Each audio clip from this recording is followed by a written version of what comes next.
வணக்கம் நண்பர்களே. நான் உங்கள் அன்பு நண்பன் சரவணன். கோயம்புத்தூர்ல ஒரு குழந்தைக்கு நடந்த ஒரு கொடூரமான விஷயம் எல்லாத்துக்குமே தெரியும்னு நினைக்கிறேன். ஒரு 2 மிருக குணம் படைச்சவனுங்க பண்ண சம்பவம் தான் இது. ஆனாலும் இன்னைக்கு வரைக்கும் அந்த குழந்தையோட இறப்புக்கு ஒரு நீதி கூட கிடைக்கல. அந்த குழந்தை இறந்து 1 1/2 நாள் கழிச்சு தான் போலீஸ்காரங்களே கண்டுபிடிச்சிருக்கிறாங்க. இது நமக்கு ஒன்றும் புதுசு கிடையாதுங்க. நான் அந்த ஒரு குழந்தைய பத்தி மட்டும் இன்னைக்கு பேச போறது கிடையாது. கொஞ்ச நாளைக்கு முன்னாடி, அதாவது எலெக்ஷனுக்கு முன்னாடி திருச்சியில ஒரு சிறுமி இறந்தது இதே மாதிரி தான். கற்பழிச்சு கண்டதுண்டமா வெட்டி தூக்கி வீசிட்டு போனாங்க. அது எல்லாத்துக்குமே தெரியும்னு நினைக்கிறேன். அந்த குழந்தைக்கு என்ன நீதி கிடைச்சது அப்படின்னு கேட்டா, மக்களுக்கு தெரியுமான்னு கேட்டா இன்னும் தெரியாது. ஆனா, இவங்களுக்கு என்ன நடக்கணும் அப்படின்னா, ஒரு கட்சி தலைவர ஒரு பத்திரிகை ரிப்போர்ட்டர் கேட்டிருக்காரு. அதுவும் எலெக்ஷன் டைம்ல. இது அவர் நினைச்சிருந்தா அரசியல் பண்ணியிருக்கலாம் அந்த குழந்தைய. ஆனா, அவர் அப்படி சொல்ல கிடையாது. "தம்பி, இந்த குழந்தைய பத்தி என்கிட்ட பேசாதீங்க. சப்போஸ் நான் சிஎம் இருந்திருந்தேன்னா என்ன பண்ணியிருப்பேன்னா, அவன கொன்னு புதைச்சிட்டு, அதுக்கப்புறம் தான் இந்த குழந்தைய நான் அடக்கம் பண்ணுவேன்." அப்படிங்கிற ஒரு வார்த்தையை சொல்லியிருக்கிறாரு அவர். அது எனக்கு உண்மையிலேயே அது ஏற்புடையதா தான் இருந்துச்சு. இது ஏன் நான் ஏற்புடையது அப்படின்னு சொல்றேன்னா, ஏன் இவ்வளவு கொடூரமா யோசிக்கிறடா தம்பி அப்படின்னு கேட்டீங்கன்னா, காரணம் இருக்குதுங்க. ஏன்னா, என்சிஆர்பி கொடுத்திருக்க ரிப்போர்ட் ரொம்ப அதிர்ச்சிகரமானதா இருக்குது.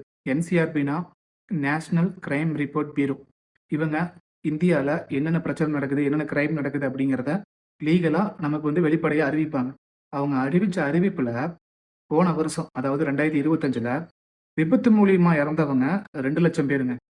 2,05,000 பேருங்க. 2025ல மட்டும் விபத்து மூலியமா இறந்தவங்க 2,05,000 பேர். அதாவது ஓவர் ஸ்பீட்ல ஹெல்மெட் போடாம மொபைல் யூஸ் பண்ணிக்கிட்டு, இதெல்லாம் அவங்களோட தப்பு. பர்சனல் அவங்க பண்ண தவறுனால ஒரு சாலை விபத்த சாலை விதிகள மீறி பண்ற சம்பவத்தினால அது ஒரு விபத்தா மாறி 2,10,000 பேர் இறந்திருக்காங்க. ஆனா, பாலியல் குற்றத்தினால பாதிக்கப்பட்ட பெண்கள் குடுத்திருக்க குற்றங்கள் மட்டுமே 4,50,000 வழக்குகளுக்கு மேல இன்னும் வரைக்கும் இருக்குது. அதாவது போன வருஷம் மட்டும் 2025ல மட்டும் பாலியல் வழக்குகள் எவ்வளவு பதிவாயிருக்குதுன்னா, பெண்களுக்கு எதிரா 4,50,000க்கு மேற்பட்ட வழக்குகள் பதிவாயிருக்குது அப்படிங்கிறத அதிர்ச்சிகரமா என்சிஆர்பி நமக்கு குடுத்திருக்கிறாங்க.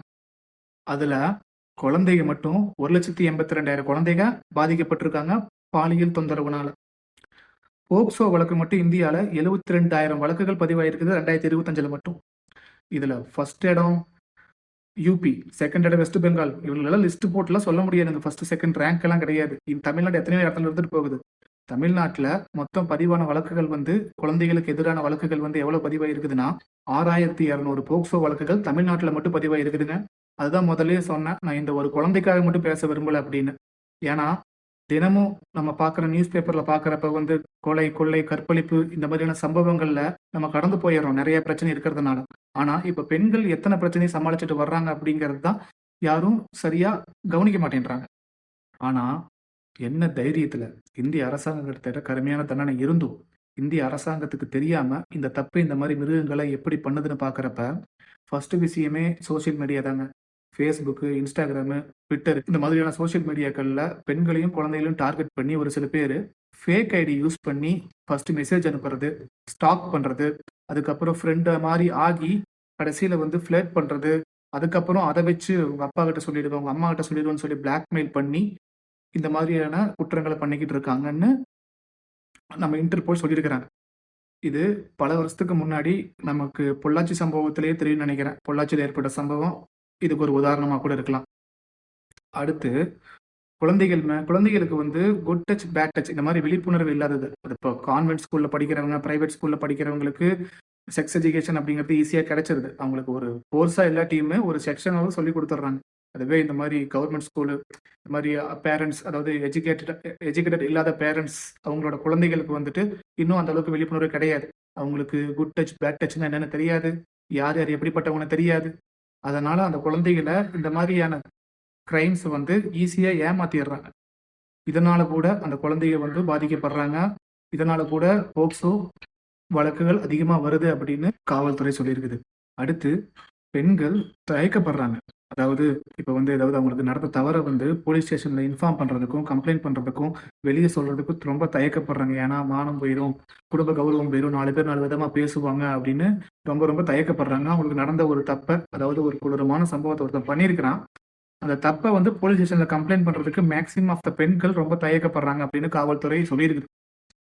ஏன்னா, இவங்க சப்போஸ் இப்படி பண்ணாம விட்டுறதால என்ன பிரச்சனை நடக்குது தெரியுங்களா? அவங்க இவங்கள பண்ணது பத்தாதுன்ட்டு இன்னொருத்தங்களையும் போய் அதே தப்பை பண்ணுவான். எக்ஸாம்பிள் பண்ண சொல்றேன். ஒரு திருடன்னா அவனோட திருடனை கையோட சுட்டோம்னு வச்சுக்கோங்களேன், நாளை மணி அவன் திருட மாட்டான். ஏன்னா அவனுக்கு தெரியும், ஏன்னா தண்டனை கொடுமையானதா இருக்கணும். அது மட்டும் இல்ல, நம்ம தமிழ்நாட்டுல ஒரு பிரச்சனைக்கு நீதி வழங்குறதுக்கு ரொம்ப லேட் ஆகுது. அதுவும் ஒரு காரணம்னு சொல்றாங்க. இந்த மாதிரி பெண்கள் வந்துட்டு சட்டத்தை நம்புறதில்ல அப்படின்னு சொல்றாங்க. ஏன்னா ஆல்ரெடி கருப்பு படத்துல சொன்ன மாதிரி ஆல்ரெடி பல லட்சம் கேஸ் இருக்குது. இதுல இந்த கேஸ் லைன்ல இருக்கும், இப்படி போயிட்டு இதுக்காக வாதாட முடியாது அப்படிங்கிற ஒரு தயக்கத்திலேயே மக்கள் வந்து இதை ரொம்ப அலட்சியமா எடுத்துக்கிறாங்க. நான் இன்னைக்கு பேச வந்த டாபிக் என்னன்னா, இந்தியாவை வல்லரசாக்குறதுக்கு இளைஞர்கள் என்னென்ன பண்ணலாம் அதை பத்தி தான் பேசலாம்னு நினைச்சேன். ஆனா பெண்களுக்கு பாதுகாப்பு இல்லாத சொசைட்டில முன்னேற்றத்தை பத்தி பேசக்கூடாது. அது மட்டும் இல்ல, ஒரு சொசைட்டியோட மதிப்பை கால்குலேட் பண்ணணும்னா பெண்களுக்கும் குழந்தைகளுக்கும் எந்த அளவுக்கு பாதுகாப்பு இருக்குது அப்படிங்கிறது தான் முதல்ல பார்க்கணும். இப்போ நீங்களே பார்ப்பீங்கன்னு நினைக்கிறேன். போய் நியூஸ் பேப்பர் எடுத்து படிச்சு பார்த்தீங்கன்னா, குழந்தை பாலியல் தொந்தரவு, பெண்கள் கொடூரமான செயல், கல்லூரி மாணவிகள் பள்ளி மாணவிகள் மீது தாக்குதல், இந்த மாதிரியான பிரச்சனை தான் வரும். ஸோ எந்த நாட்டில் தான் பெண்களுக்கு அதிகமான பாதுகாப்பு கொடுக்குறாங்க அப்படின்னு பார்க்குறப்ப முதல் இடத்துல இருக்கிறது டென்மார்க், செகண்ட் இடத்துல இருக்கிறது நார்வே. இவங்க பண்ணிட்டு இருக்க ஒரு சில விஷயங்களை சொல்கிறேன். இவங்க பண்ற ஃபர்ஸ்ட் விஷயமே பெண்களுக்கு சம உரிமை வழங்குறாங்க. அதாவது இப்போ ஒரு அரசியல் ஒரு பாலிட்டிஷியனா இருக்கட்டும், அந்த பாலிடிக்ஸ்ல ஒரு சட்டசபையில எம்எல்ஏக்கள் 50 எம்எல்ஏக்கள் ஆண்கள் இருந்தா 50 எம்எல்ஏக்கள் பெண்கள் கொடுக்குறாங்க. ஒரு கவர்மெண்ட் ஆபீசருக்கு வந்துட்டு 50 பேர் ஆண்களா இருந்தா 50 பேர் பெண்களா இருக்கிறாங்க. இந்த மாதிரி ஆண்களுக்கும் பெண்களுக்கும் சம உரிமை கொடுக்கறதுனால எந்த விதத்திலையும் பெண்களுக்கும் ஆண்களுக்கும் எந்த ஒரு வித்தியாசமும் இல்லாததுனால ஆண்களால அவங்களோட ஆணாதிக்கத்தை காமிக்க முடிய மாட்டேங்குது அந்த மாதிரியான நாட்டுகள். செகண்ட் வந்து குழந்தைகள் பள்ளி ஸ்கூல்ல இருந்தே வந்துட்டு செக்ஸ் எஜுகேஷனை வலியுறுத்துறாங்க அந்த மாதிரியான நாட்டுகள். நம்ம நாட்டில் இந்த செக்ஸ் எஜுகேஷன் அப்படிங்கிறது வந்து ஒரு டேபுவாக தான் பேசப்பட்டு இருக்குது. அவங்க நாட்டில் அந்த மாதிரி பண்ணுறதுனால குழந்தைகளுக்கு சின்ன வயசுலேயே தெரிஞ்சிருது, ஓகே நான் பெண்ணா, ஓகே நான் இப்படி தான் இருந்துக்கணும், இந்த மாதிரியான பிரச்சனைகள் எனக்கு வரும், நான் ஃபேஸ் பண்ணுற மாதிரி இருக்கும். ஆனால் ஓகே பெண்களுக்கு இந்த மாதிரியான மரியாதை கொடுக்கணும், இந்த மாதிரியான இதெல்லாம் பண்ணக்கூடாது அப்படிங்கிறத ஸ்கூல்லேயே அந்த குழந்தைகளுக்கு அவங்க விதைச்சிடுறாங்க. அது மட்டும் இல்லை, அந்த நாடுகளில் பெண்களுக்கு எதிரான பெண்களை யாராவது வந்து வன்கொடுமை செய்தால் அவங்களுக்கு கொடுக்குற ஒரு தண்டனை ரொம்ப கடுமையாக இருக்குது. அது மட்டும் இல்லை, ரொம்ப சீக்கிரமாக கொடுத்துட்றாங்க. குறுகிய காலத்தில் சிறப்பு நீதிபதியை வச்சு அந்த பெண்களுக்கான பெண்களுக்கு நடந்த கொடூரத்துக்கான தண்டனைக்கான நீதி சீக்கிரமாக வழங்கப்படுது. இதுவும் ஒரு காரணம் அந்த மாதிரியான நாடுகளில். அது மட்டும் இல்லாமல் அவங்க மேக்சிமம் அவங்களோட கண்ட்ரி ஃபுல்லாகவே அவங்க சர்வேலன்ஸ் கேமரா வச்சுருக்கிறாங்க. மோஸ்ட் ஆஃப் த பொதுமக்கள் கூடுற இடமா இருக்கட்டும், பர்சனல் ஏரியாவாக இருக்கட்டும், ஒரு தனிப்பட்ட வீடாக இருக்கட்டும், எல்லா இடத்துலையுமே சர்வேலன்ஸ் கேமரா இருக்குது. ஸோ ஒருத்தன் க்ரைம் பண்ணுறானா அவன் சப்போஸ் பண்ணிட்டு அவன் ஓட முடியாது, ஈஸியாக கண்டுபிடிக்கிறதுக்கு வழியாக இந்த சர்வேலன்ஸ் கேமராவை யூஸ் பண்ணிட்டு இருக்கான்.